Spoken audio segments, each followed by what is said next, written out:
तो hello good morning to all of you. तो कैसे हैं आप लोग? उम्मीद करते हैं सभी को अच्छे होंगे। तो आज की क्लास में हम लोग ज्योग्राफी का एक ऐसा टॉपिक लेकर आए हुए हैं जो किसी भी तरह का एग्जाम हो इससे एक दो क्वेश्चन हमेशा रहता है, एकदम 100% श्योर रहता है और बहुत ही इजी टॉपिक है। इसको एक बार ध्यान से समझ लीजिएगा, कभी भी दिमाग में से नहीं निकलेगा। जितने भी इस टॉपिक से रिलेटेड क्वेश्चन बनते हैं उस सभी क्वेश्चनों को आज की क्लास में ध्यान से समझा जाएगा। समझ रहे? तो एक एक करके सबको समझ लेते हैं लोग। तो आज से क्लास शुरू करते हैं लोग। तो सबसे पहले ऊपर में देखेंगे लोग तो क्या लिखा हुआ है। सबसे पहले ऊपर में लिखा हुआ है ग्लोब।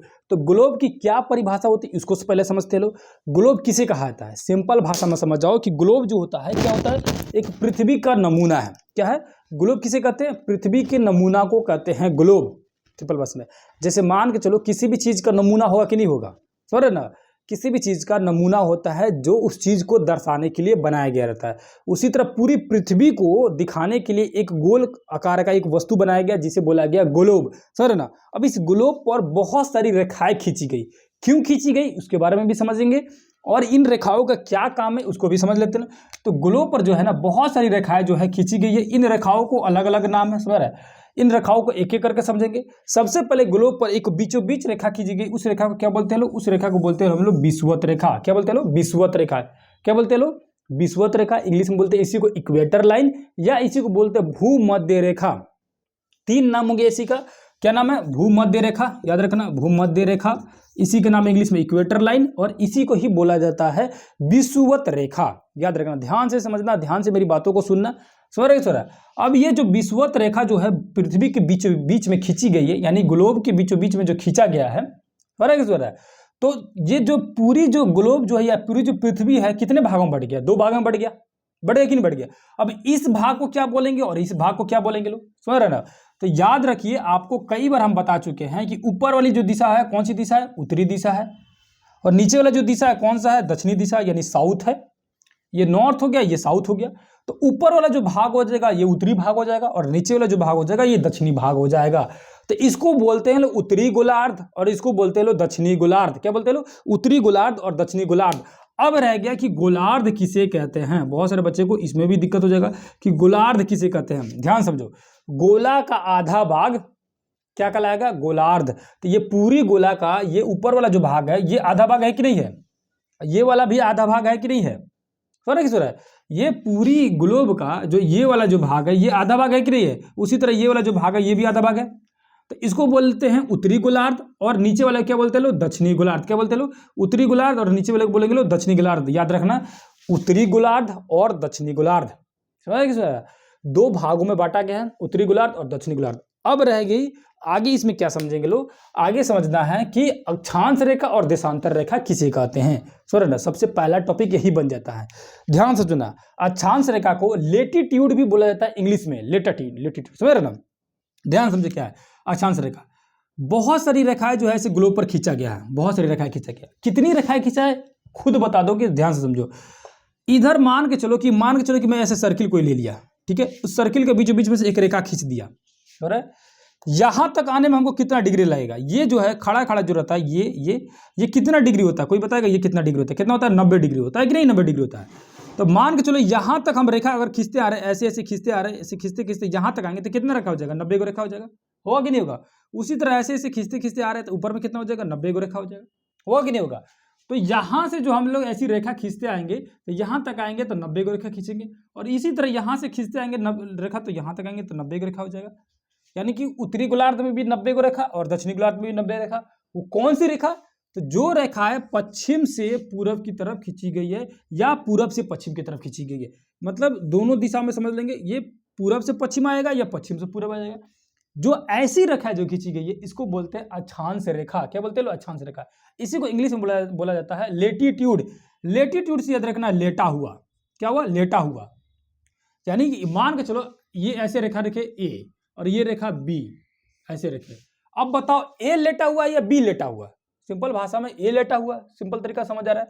तो इस जो भी रेखा लेटा हुआ दिखेगा या लेटी हुई जो रेखा होती है उसको बोलते हैं लेटीट्यूड या अक्षांश रेखा। समझ रहे ना? तो ये अक्षांश रेखा जो है ये दक्षिणी गोलार्ध में कितना होगा? तो कितना होगा? 90 को होगा। कितना होगा? 90 को होगा। उसी तरह उत्तरी गोलार्ध में जो है ये कितना होगा? इसमें भी 90 को होगा। कितना होगा? 90 को होगा। क्यों होगा? क्योंकि आप अगर एक एक डिग्री पर एक एक रेखा खींचते जा रहे हैं तो कितना डिग्री हो जाएगा? ऊपर ऊपर आते तक, यहां तक आते हैं तो 90 डिग्री हो जाएगा कि नहीं हो जाएगा? तो कितना को रेखा हो जाएगा, 90 का हो जाएगा। उसी तरह दक्षिणी गोलार्ध में भी एक एक डिग्री पर एक एक रेखा खींचते जाएंगे। मान चलो सिंपल भाषा में समझो, ये आपका सर्कल हो गया, ठीक है, और ये बीच में से एक रेखा हो गई। आपको बोला जाएगा कि यहां से आपको 1 डिग्री पर एक कदम रखना है, और यहां तक आते आते आपका कितना डिग्री हो जा रहा है, 90 डिग्री हो जा रहा है। तो कै कदम चले आप, 90 कदम चले। सिंपल भाषा है, 1 डिग्री पर एक कदम रखना है, तो 2 पर 2 डिग्री, 3 पर 3 कदम, 4 पर 4 कदम, है कि नहीं है। तो 90 कदम, 90 अपना यानी 90 कदम चले, यानी 90 चले। सिंपल भाषा में समझ रहे हैं। तो उसी तरह एक एक डिग्री पर एक रेखा खींचेगी। ये मान चलो 1 डिग्री हो गया, ये 2 डिग्री हो गया, ये 3 डिग्री हो गया, ये 4 डिग्री हो गया, ये 5 डिग्री हो गया, समझ रहे ना, ये 5 डिग्री हो गया। उसी तरह ये 6 डिग्री, 7 डिग्री, उसी तरह यहां तक जब आइएगा तो 90 डिग्री रेखा हो जाएगा कि नहीं हो जाएगा। तो 90 को है दक्षिणी गोलार्ध में, 90 को है उत्तरी गोलार्ध में। तो अब बताओ अक्षांश रेखा कितना हो जाएगा, अक्षांश रेखा कितनी हो जाएगी, कोई बताएगा अक्षांश रेखा कितना हो जाएगा। अक्षांश जो रेखा होगा, बहुत सारे बच्चे बोलेंगे कि अक्षांश जो रेखा हो जाएगी 90 + 90 180 हो जाएगा। लेकिन ध्यान समझना, 180 नहीं है, अक्षांश रेखा कितना 181 को है। कैसे 181, ये वो कहाँ छुपा हुआ है, तो ध्यान समझो। हम क्या बोले हैं कि यहां से आपको 90 गिनना है, और यहां से भी आपको 90 गिनना है, यहां तक, समझ ना, यहां से एक 90 गिनना है, और यहां से आपको लेकर 90 गिनना है नीचे तक, समझ। लेकिन ध्यान से समझेंगे तो ये जो विषुवत रेखा है, ये भी तो पूरब से पश्चिम या पश्चिम से पूरब की तरफ खींचा हुआ है, या ये भी तो रेखा जो है लेटीट्यूड है, यानी लेटा हुआ है। तो इसको भी क्यों नहीं अक्षांश रेखा माना जाएगा, तो इसको कहा जाता है 0 डिग्री अक्षांश रेखा। क्या बोलता है, 0 डिग्री अक्षांश रेखा। क्या बोलेंगे इसको, 0 डिग्री अक्षांश रेखा। क्या बोलते हैं लोग, 0 डिग्री अक्षांश रेखा, याद रखना है। विषुवत रेखा का एक और नाम हो गया भूमध्य रेखा, इक्वेटर लाइन, या 0 डिग्री अक्षांश रेखा। समझ आया किस वजह। तो अब ये मिलाकर एक हो गया, तो कितना हो गया टोटल, 181 हो गया अक्षांश रेखा। समझ आया किस वजह। अब क्या है, ये तो हो गया लेटीट्यूड, एक और नाम आता है लॉन्गिट्यूड, लॉन्गिट्यूड। तो लॉन्गिट्यूड में याद रखना लंबा, लॉन्गी मतलब, लॉन्ग मतलब क्या होता है, लंबा, ठीक है, या लॉन्ग, याद रखना। लॉन्गिट्यूड में याद रखना, सिंपल भाषा में जो लॉन्गिट्यूड होता है, ये ऐसे लंबा होता है कि ऐसे लंबा होता है, ऐसे ही लंबा होता है ना जी। तो जो रेखा है उत्तर से दक्षिण की तरफ खींची गई है, जो उत्तर दिशा से दक्षिण दिशा में खींची गई, उसको क्या बोलेंगे लोग, जो उत्तर से दक्षिण में खींची गई है उसको बोलते हैं लॉन्गिट्यूड या देशांतर रेखा। क्या बोलेंगे लोग, इसको बोलते हैं लोग देशांतर रेखा, लॉन्गिट्यूड। अब बताओ कि देशांतर रेखा होगा कितना, कितना होगा देशांतर रेखा। मान के चलो आपको एक बॉल दे दिया जाए, एक गोल बॉल दीजिए सॉरी, एक आपको गोल बॉल दे दिया जाए।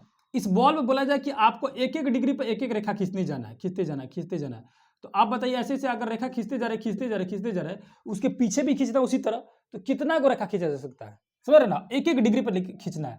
तो किसी भी सर्किल का यहां से मान के चलो, यहां से हम चलना शुरू किए 1 डिग्री से, ठीक है, और चलते चलते चलते चलते जब वापस इसी रेखा पर आ जाएंगे तो कितना डिग्री चले हम, कितना डिग्री चले बताओ। मैथ का क्वेश्चन है, कितना डिग्री, 360 डिग्री चल गए, चले कि नहीं चले। जब आप एक सर्किल की पूरा चक्कर लगा लेते हैं तो 360 डिग्री हो जाता है। उसी तरह इस सर्कल पर यानी इस ग्लोब पर चारों तरफ से एक एक डिग्री का रेखा खींचा गया है, तो कितना रेखा हो जाएगा, कितना को रेखा हो जाएगा, देशांतर रेखा कितना हो जाएगा, 360 को हो जाएगा देशांतर रेखा। सिंपल भाषा में समझो, 360 को हो जाएगा देशांतर रेखा। आज तक बहुत सारे बच्चे रटे होंगे कि देशांतर रेखा 360 को होता है, अक्षांश रेखा 181 को होता है। क्यों होता है, समझ आया कि नहीं समझ आया। इसको बोलते हैं देशांतर रेखा या लॉन्गिट्यूड, इसको बोलते हैं लेटीट्यूड यानी कि अक्षांश रेखा। बीच वाली जो रेखा है भूमध्य रेखा, विषुवत रेखा, इक्वेटर लाइन, 0 डिग्री अक्षांश रेखा, जो बोलो सही है, समझ रहे ना। तो ये था हम लोग का ग्लोब, विषुवत रेखा, अक्षांश रेखा और देशांतर रेखा। आगे अब समझेंगे लोग कि कटिबंध के बारे में समझेंगे लोग, और समझा जाएगा कि इस अक्षांश रेखा को क्या कहा जाता है और भी, और क्यों ऐसे दिया गया है, अक्षांश रेखा का क्या काम आता है आगे। सिंपल अभी थोड़ा सा बता दे रहे हैं कि अक्षांश रेखा जो होता है वो मौसम बताने में काम आता है, किसी भी देश का मौसम बताता है, समझ रहे ना। और ये जो देशांतर रेखा है ये समय बताता है। तो कभी कभी एग्जाम में क्वेश्चन पूछ देता है कि किस रेखा को समय रेखा कहा जाता है, तो देशांतर रेखा जो है, जो लॉन्गिट्यूड है, उसको भी हम लोग टाइम आप लाइन बोलेंगे या समय रेखा बोला जाएगा। उसी तरह जो अक्षांश रेखा है ये मौसम बताता है किसी भी देश का, कि आपका मौसम वहाँ पे कैसा है, गर्मी है, ठंडा है, जाड़ा है, ये मौसम बताने के काम करता है अक्षांश रेखा, समझ रहे। तो ये था अक्षांश रेखा और देशांतर रेखा। क्या आपको इसमें किसी भी तरह का दिक्कत है, कन्फ्यूजन है, तो कमेंट कर जरूर पूछेंगे। अगर बेहतर तरीका से समझ आ गया हो तब भी कमेंट करेंगे। किस तरह का क्लास लग रहा है आपको जरूर बताना है। इसी तरह छोटा छोटा टॉपिक करके बहुत सारी चीज़ें आपको ज्योग्राफी में बताया जाएगा। पूरी दुनिया को यहाँ पे समझाने की कोशिश किया जाएगा और पूरी दुनिया को इस बोर्ड के माध्यम से आपको समझाने की कोशिश किया जाएगा। ठीक है, तो क्लास अगर अच्छा लग रहा होगा तो जरूर शेयर कीजिएगा और कमेंट लाइक जरूर कीजिएगा, और क्लास बेहतर नहीं लग रहा होगा तो अपने कमेंट में अपना सुझाव दे सकते हैं, आपकी बातों को ध्यान में रखा जाएगा। तो फिर किसी दूसरे क्लास में मिलेंगे, तब तक के लिए धन्यवाद, नमस्कार, अस्सलाम वालेकुम, जय हिंद, जय भारत।